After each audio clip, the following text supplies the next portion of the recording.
हाय दोस्तों, स्वागत है आप सभी का मेरे YouTube channel G S Y Amit sir में। तो चलिए आज स्टार्ट करते हैं क्लास। हिंदी साहित्य का इतिहास चल रहा है।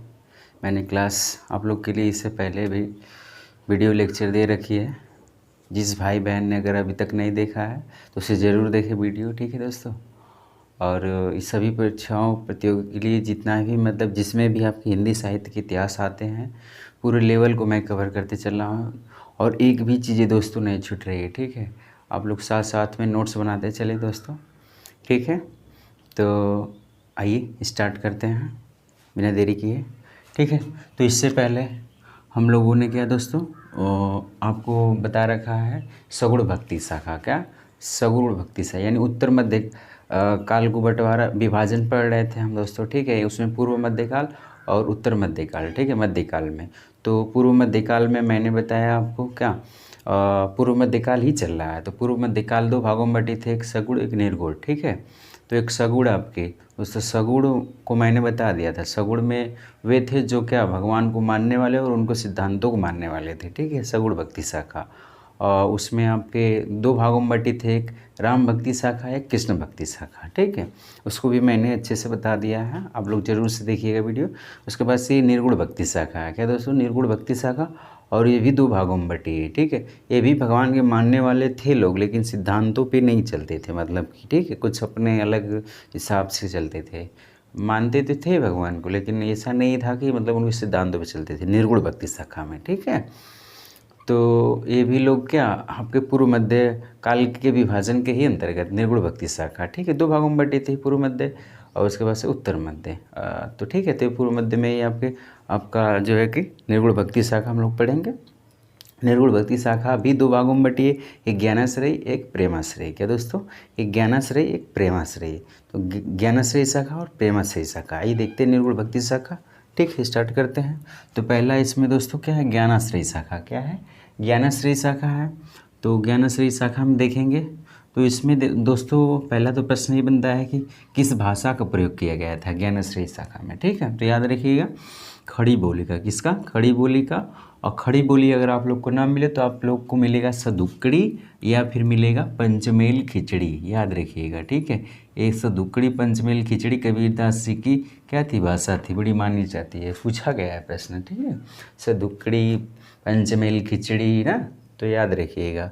और किस भाषा का प्रयोग हुआ था ज्ञानाश्रय में, तो ये ज्ञानाश्रय में आपके और इसके प्रमुख कवि भी माने जाते हैं ज्ञानाश्रय की, कौन, कबीरदास जी माने जाते हैं ना दोस्तों। तो ये संत जो कवि थे वो क्या कहलाए, संत कहलाए या फिर संत काव्य कहलाए ना दोस्तों। जो इसमें के कवि थे उस समय के ज्ञानाश्रय शाखा के अंतर्गत आते थे, तो संत कहलाए या फिर कवि कहलाए। अगला है दोस्तों कि कबीरदास दे रखा है, पहले ही मैंने बताया ना कि प्रमुख कवि थे ये आपके ज्ञानाश्रय शाखा के। और इसमें जो है कबीरदास, तो कबीरदास की प्रमुख रचना आप लोग सारे लोग को पता होगा कि बीजक। क्या है, बीजक। ये तीन रचनाओं का संग्रह था दोस्तों, एक साखी शब्द रामायणी, साखी शब्द रामायणी, इन तीनों का क्या था, संग्रह था दोस्तों, ठीक है। कौन, हमारी बीजक, ठीक है। तो ये बीजक किसकी रचना, आपसे प्रश्न किया जाता, किसकी है, कबीरदास की, किसकी है, कबीरदास की, याद रखिएगा। अगला है दोस्तों नाभादास। क्या है, नाभादास, दूसरे कवि आते हैं हमारे नाभादास और इनकी प्रमुख तीन रचनाएं मैंने यहाँ पर लिख रखी है, याद रखिएगा। जपुजी, जपुजी, सोहिला और क्या दोस्तों आपकी रहीदास। क्या है, रहीदास, तीन रचना, जोपजी, ठीक है, सोहिला और रहीदास, ठीक है। इसमें तीसरे प्रमुख कवि आते हैं आपके, देखिए तो तीसरे प्रमुख कवि आपके रैदास, कौन है, रैदास। और इनकी प्रमुख रचना कौन सी, वाणी। क्या दोस्तों, वाणी या फिर बोलेगा तुम चंदन हम पानी। क्या, तुम चंदन हम पानी, किसकी रचना है, रैदास जी की, ठीक। वाणी या तुम चंदन हम पानी, ये रैदास जी की रचना है। आगे देखिए, ठीक है। तो ये ज्ञानाश्रयी शाखा के हमारे प्रमुख तीन कवि थे, कबीरदास जी, ठीक है, नाभादास जी और रैदास जी, ठीक है। कबीरदास जी और आपके नाभादास जी और कौन से आपके हैं, रैदास जी। कबीरदास की रचना याद रखिएगा, बीजक, साखी शब्द रामायणी की संग्रह है, ठीक है, साखी शब्द रामायणी के संग्रह। उसके बाद से आपके नाभादास की जपुजी याद करिएगा दोस्तों, बहुत ही इंपॉर्टेंट है जपुजी। उसके बाद से रैदास जी की आप याद कर लीजिए वाणी। क्या है, वाणी, तुम चंदन हम पानी, ठीक है। ठीक है। आई होप कि आप लोग को समझ में आ रहा होगा। ठीक है, पूरी सीरियल वाइज हम लोग चल रहे हैं, थोड़ा सा भी इधर उधर नहीं। ठीक है दोस्तों, आइए चलते हैं प्रेमाश्रयी शाखा। तो निर्गुण भक्ति शाखा की दूसरी शाखा कौन सी हमारी प्रेमाश्रयी शाखा है। और आइए चलते देखते हैं इसमें जो कवि थे दोस्तों क्या कहलाए, तो सूफी कहलाए। क्या कहलाए, सूफी कहलाए। याद रखिएगा, इसमें जो कवि हुए आपके किस में, प्रेमाश्रयी में, तो ये सूफी कहलाए ना, सूफी कहलाए। आपसे प्रश्न बनेगा सूफी कहलाए। और साहित्य, तो साहित्य जो थी उस समय की सूफी काव्य कहलाई। क्या कहलाई, सूफी काव्य कहलाई ना दोस्तों, याद रखिएगा। प्रेमाश्रयी शाखा की जो जितनी भी साहित्य रचनाएं सूफी काव्य कहलाई।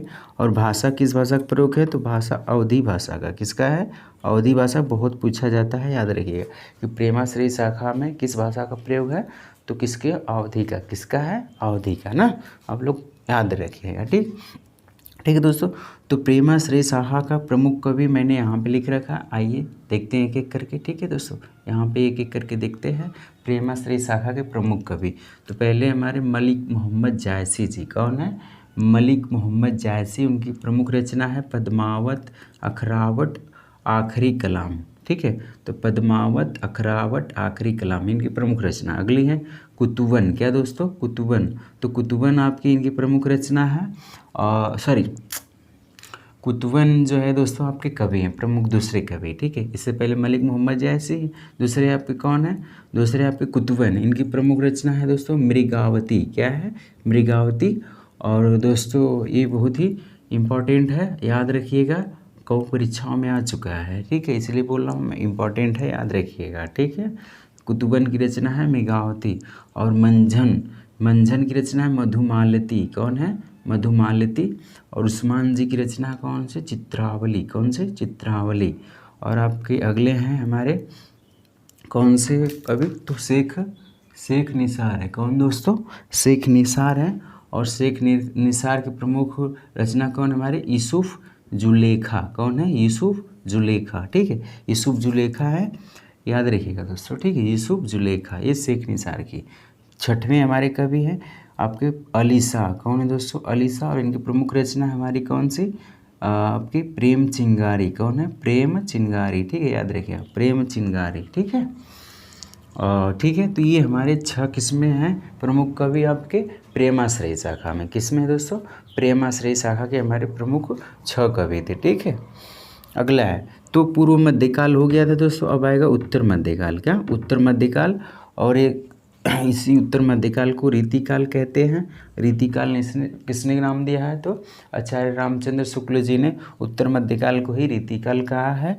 और इसका समय क्या है दोस्तों, 1650 से 1850 तक है। कब से कब तक, तो 1650 से 1850 तक, जो कि नेक्स्ट वीडियो में हम लोग पढ़ेंगे। ठीक है, तो इसको कंप्लीट करेंगे, यानी रीतिकाल को, रीतिकाल के देखेंगे अन्य नाम किसने क्या कहा है। ठीक है, जैसे उत्तर मध्यकाल को रीतिकाल किसने कहा, तो आचार्य रामचंद्र शुक्ल जी ने कहा है।